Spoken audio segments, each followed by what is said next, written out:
because passion is definitely the only thing that will stand the test of time.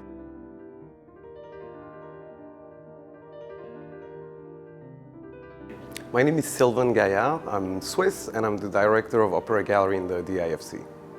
Over the last century, art definitely has changed. Number one, the medium used by the artist has changed, whereby for the most part of whatever happened before the 20th century, the mediums were quite limited. Artists were making paintings or they were making sculptures, and that's it. And then over the course of the early 20th century, artists started using different material. Gaillard started making sculpture out of steel wire. Later on in the century, we had Marcel Duchamp, who started introducing sculptures made out of ready-made objects. And the technology that has progressed has also given artists lots of new mediums to use and create art from. If you take a look at the Cloud Gate in Chicago, made by Anish Kapoor, maybe Michelangelo might have been able to conceive that back in the days, but there's no way that he would have had the technology to actually make it. 100 years from now, the retail space for art is going to be a lot different. We've already seen lots of changes.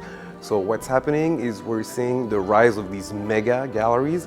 It's definitely been tougher for a first and second tier gallery. A lot of people don't realize, but running an art gallery is very capital intensive.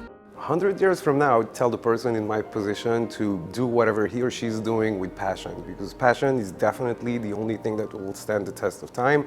You can't fake passion, so I don't know what the world's going to be like in 100 years, but I would tell that person, sell art with passion, treat your customer with passion, and make sure that when people buy from you and when you give them collecting advice, they know that you do it out of passion first and foremost.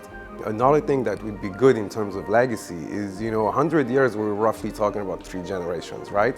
So it would be really interesting for me to see and talk to the great grandkids of people who I've sold pieces of art to, if they're happy about, like what they've received back and the legacy that, I've helped create because I recommended their great-great-grandfather to buy that piece of art from that particular artist. So that would definitely be interesting.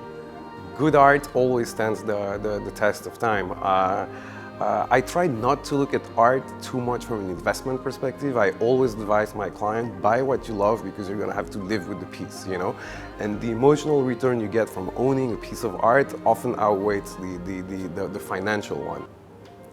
Collecting is definitely part of my legacy, at least I hope so. I collect art, sneakers, and watches, and art, out of the 3 categories is the most time-consuming. I started buying art when I was 14 years old. I'm lucky because I now work in the field of art.